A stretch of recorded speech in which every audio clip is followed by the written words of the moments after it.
patting my fluffy arm. Cool, it's really nice.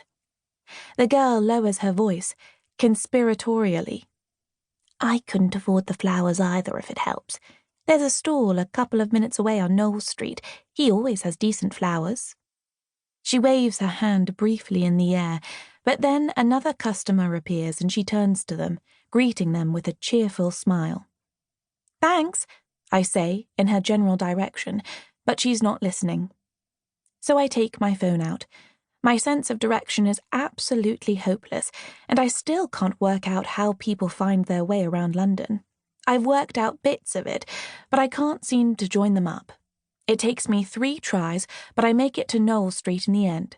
There I find a round-faced man wearing a Santa hat, singing along to Christmas songs from a Bluetooth speaker. His stall is piled high with fruit and veg, and, phew, surrounding it is a rainbow array of flowers, which look, to my uneducated eye, just as nice as the ones from round the corner at Liberty. Well, almost as nice.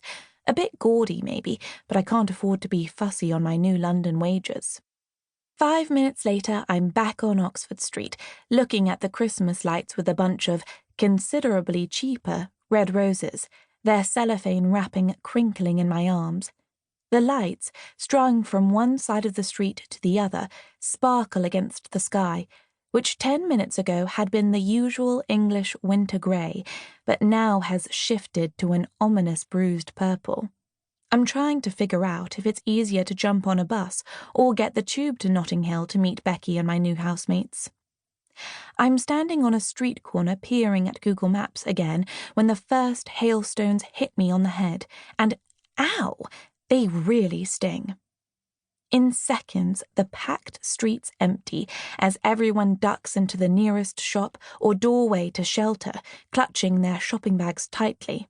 Only the smug umbrella holders and the hardy few carry on, marching down pavements now clear of tourists and Christmas shoppers. The tires of the red buses and black taxis hiss on the tarmac, and the hailstones hammer on the metal awning over our heads. I'm crammed with a handful of shoppers in the doorway of... I look up to see a shiny brass plaque on the wall, NMC Inc., and then I frown at the screen of my phone once again. Are you lost? A man says. He has Scandinavian-looking blonde hair and a dark blue scarf wrapped round his neck. He's got a bit of an accent, and now he's indicating my phone with a finger. Where are you trying to go? Notting Hill, I say, feeling like I've stepped into a film for a moment. Christmas is everywhere, and there's a tiny split second where the noticing things part of my brain is looking at me from the outside. The thing about being addicted to a certain kind of romantic movie is that you're always half expecting that your life might just suddenly take a turn for the better. And handsome Scandinavian types who look a bit like Jamie Lannister are pretty much up there on my list of good things. I'm not sure which bus to get, I say, because I usually get the tube, but my friend said it was easy from here. Easy if you've got a sense of direction, I think, which I definitely have not. And then I find myself telling this complete stranger who has opened the City Mapper app on his phone and is tapping rapidly, I'm picking up the keys for my new house. I can hear the little note of pride in my voice. Nice, he says, smiling. He points to the bus stop on the opposite side of the road. If you get the 94, it'll take you straight to Notting Hill Gate.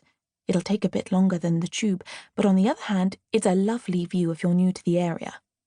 Thanks, I say. I'm not doing a great job at trying to look like a well-established local then. A fresh torrent of hailstones batters the canopy above us. Might just wait a moment. That's very wise.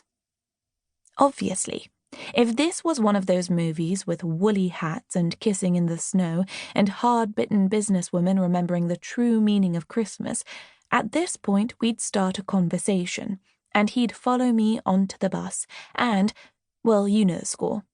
But this is not a movie. I am 100% single, and despite being as much of a sucker for a Richard Curtis movie as the next hopeless romantic, I remind myself that I am 100% not looking...